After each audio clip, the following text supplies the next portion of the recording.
C'est vrai que dans tout recrutement, il y a cette notion de sélection. Et la sélection, là où il y a un danger par rapport à tout ce qui est exclusion et discrimination, c'est que quand on parle de faire une sélection, on a comme ça des critères qui correspondent à un profil et bien sûr, ça implique qu'on va choisir des profils qui collent au poste avec certaines exigences et on va en rejeter d'autres ou en décaler d'autres. Mais généralement, et ce qui est normal, c'est que ces critères sont, comment dire, ils sont plutôt liés au savoir-faire, au savoir-être, aux compétences, à la formation, aux soft skills, tout ce qui peut aider la personne à exceller dans son poste. Mais le fil reste très fin euh, entre sélection et discrimination. Et on peut clairement parler de discrimination quand on décale ou on rejette un candidat ou un profil sur la base du genre.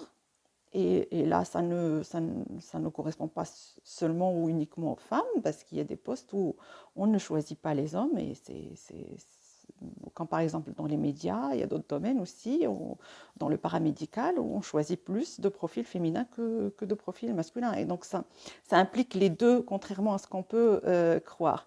Et donc dès qu'on décale quelqu'un sur la base du genre, on est dans la discrimination. Sur la base de l'âge aussi, sur la base de la classe sociale, sur la base du statut social, marié, pas marié, célibataire, ce genre de choses, sur la base de grossesse, maternité, paternité, possibilité d'avoir des enfants liés à la mobilité géographique. On sait que les gens qui ont déjà une famille, qui sont installés, qui ont des enfants, que ce soit un homme ou une femme, ils vont réfléchir 2 fois plus que quelqu'un qui est célibataire ou qui n'a pas d'enfant. Et donc, dès qu'on choisit un profil et qu'on en décale d'autres par rapport à ça, on va ajouter aussi les croyances religieuses ou la non-croyance religieuse. On va ajouter à cela l'aspect physique, c'est-à-dire quand on décale quelqu'un par rapport à son aspect physique, on est dans la discrimination, la couleur, la race, mais aussi l'handicap, bien sûr sous réserve que cet handicap n'impacte pas la réalisation des tâches.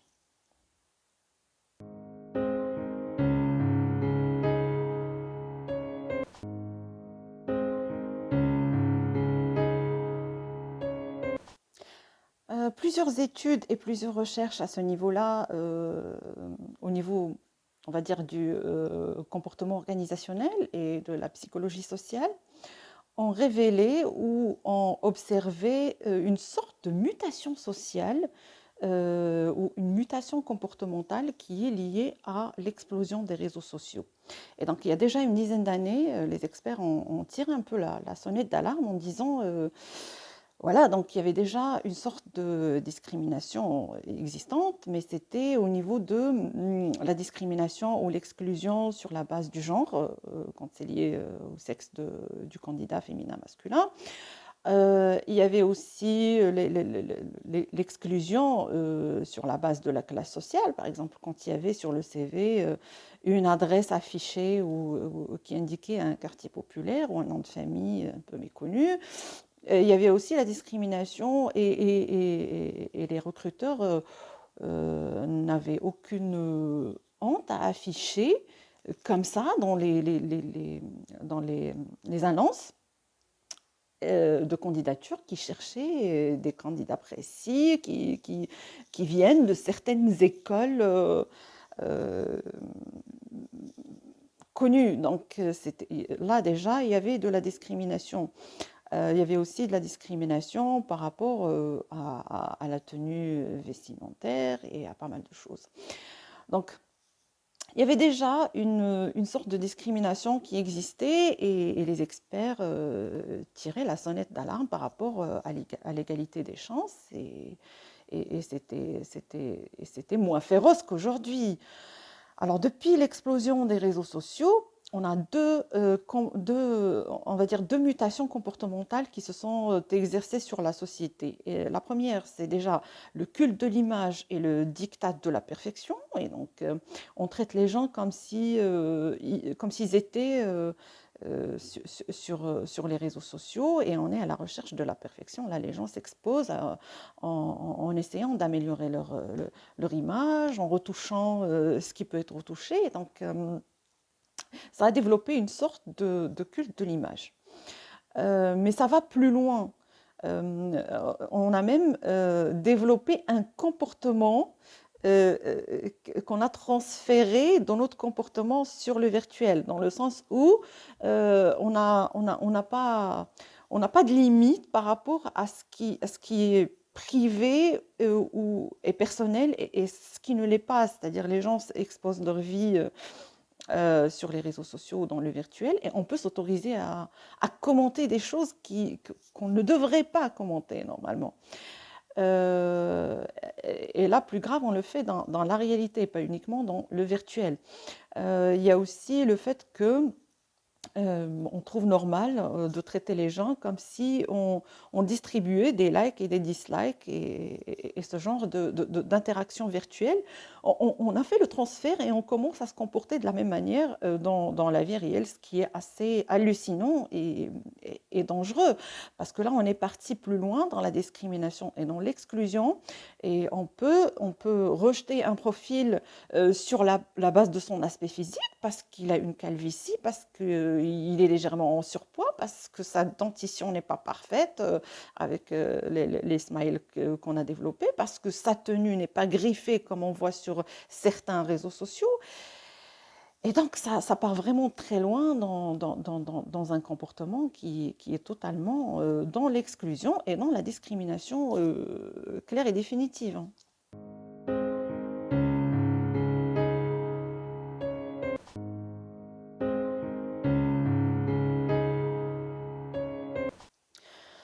On ne peut pas nier que les réseaux sociaux ont largement contribué à cette mutation comportementale et sociale. D'ailleurs, les chiffres, on les voit, ça a largement décollé en accompagnant le boom des réseaux sociaux. Et oui, on ne peut pas nier le rôle des réseaux sociaux dans ce genre de comportement. Maintenant, on ne va pas nier non plus que ça a toujours existé. On appelle ça l'effet du halo. Et c'est un biais cognitif qui a toujours existé et qui fait que, par exemple, on a fait des études. Il a été prouvé que même un juge ou un juré pourrait avoir plus de compassion pour un criminel qui est beau ou qui a comme ça un aspect d'une personne à qui on pourrait faire confiance, propre sur lui, le gendre parfait, plus de compassion pour ce criminel que pour un autre criminel qui aurait commis exactement le même crime, mais qui ne serait pas beau, qui ne serait pas attrayant physiquement, ou qui aurait l'air moins propre sur lui, ou qui serait de couleur. Voilà, donc l'effet de halo, ça a toujours existé. Mais avant, c'était relatif juste à certains domaines. Par exemple, surtout les médias. Ça a toujours existé, d'ailleurs ça existe encore. On a peu de speakers et de speakerines qui sont seniors, il n'y en a pas qui sont, on va dire, physiquement pas attrayants, ou du moins au-dessus de l'acceptable. Il y a plus de femmes que d'hommes. Il y a peu de personnes de couleur ou pas, il y a peu de femmes voilées ou pas, donc ça a toujours existé l'effet halo ou la discrimination sur la base de certains critères. Mais comme je dis et je le redis encore, le danger c'est qu'aujourd'hui ce n'est plus relatif juste à certains domaines où c'est vrai que le physique est important quelque part. mais là, ça s'applique à tous les domaines, à tous les niveaux, dans tous les postes, et ça devient grave. C'est-à-dire, là aujourd'hui, la mutation comportementale fait que on est de plus en plus dans l'exclusion et dans la discrimination. On n'a même pas honte de l'afficher. Avant, c'était voilà, on ne pouvait pas l'afficher comme ça sans complexe. On essayait de prendre comme ça des, des, des, euh, des raccourcis pour trouver une autre excuse, mais aujourd'hui, on peut l'afficher sans en avoir honte et sans avoir peur d'être mal vu. Et ça, c'est extrêmement dangereux et c'est tout à fait lié à l'explosion des réseaux sociaux. Les chiffres le prouvent. Et le dernier incident en date, ça a été, je pense que tout le monde en parle, l'accident où le jeune criminel avait renversé une dame et son bébé sur la route. Et après, on avait tout le monde qui avait de la compassion pour ce criminel parce qu'il était beau, il avait les yeux bleus. Et donc, à tel point que euh, tout ce qui était là affiché sur les réseaux et un peu partout dans les articles était relatif à cette personne. Tout le monde connaissait son nom, tout le monde connaissait son visage, mais très peu de gens connaissaient le visage des victimes ou leur nom ou leur histoire. Et ça prouve vraiment la, la folie dans laquelle on est aujourd'hui. Oui.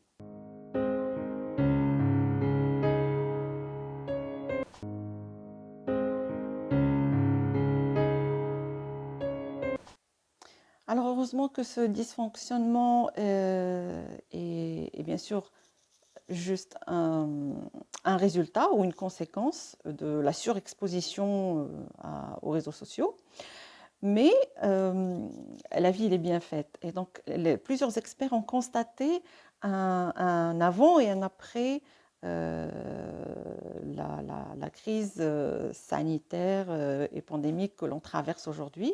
Évidemment, on n'en est pas arrivé au bout pour avoir un constat définitif, mais déjà, plusieurs experts ont constaté que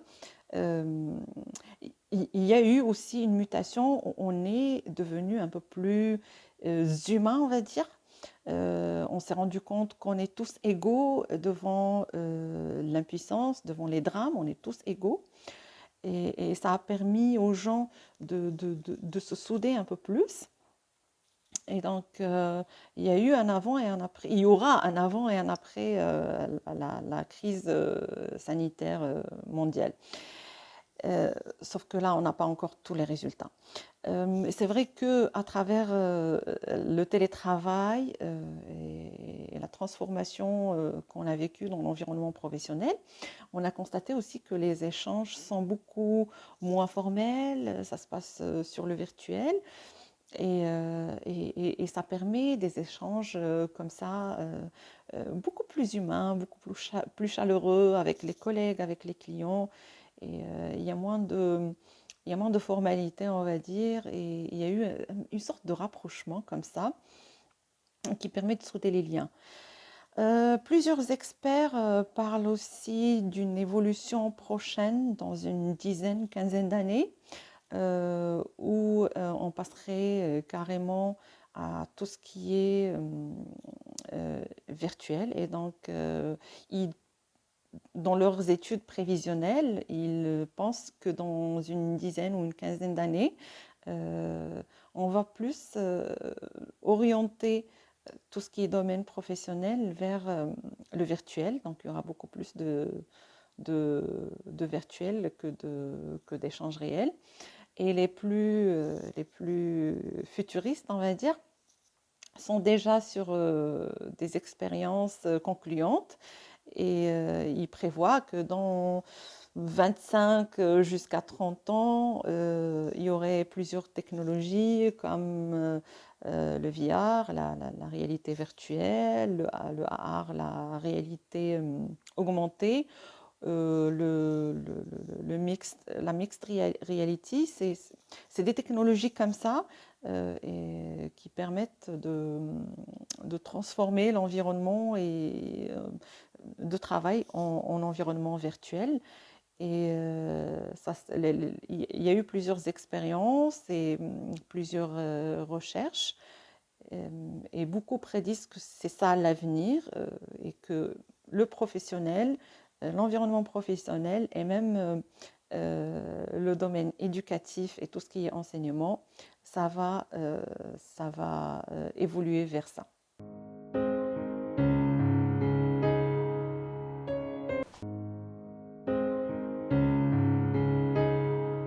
Il est difficile de prouver quoi que ce soit en phase de recrutement parce que le recruteur, malheureusement, se réserve le droit de répondre de manière positive ou négative à toute candidature.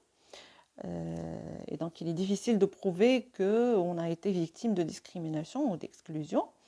Euh, c'est vrai que le droit de travail et la loi peut protéger une personne une fois que le recrutement est fait, c'est-à-dire quand on est en poste et qu'on constate des agissements ou des comportements discriminatoires, soit dans le quotidien, soit par rapport à une promotion ou autre chose. Donc on pourrait être protégé par la loi, mais pas avant le recrutement, parce que cette phase de recrutement, on ne peut rien prouver de toute façon pour pouvoir se déclarer victime d'exclusion ou de discrimination. Par contre, ce qui est recommandé à tout un chacun, même les candidats, c'est de limiter et rationaliser son rapport aux réseaux sociaux. Il a été prouvé que ça impacte fortement notre comportement et quand c'est mal utilisé, quand c'est pas bien géré, quand ce n'est pas sous le contrôle, quand ce n'est pas maîtrisé, quand on ne maîtrise pas les heures passées sur les réseaux, quand on développe des fois une sorte d'addiction, ça peut être dangereux parce que ça peut aller vers des troubles psychologiques et ça a été prouvé. Donc voilà, juste ça c'est un conseil pour tout un chacun, rationaliser son rapport aux réseaux sociaux, les utiliser de manière intelligente et être très très très prudent par rapport à notre rapport au virtuel.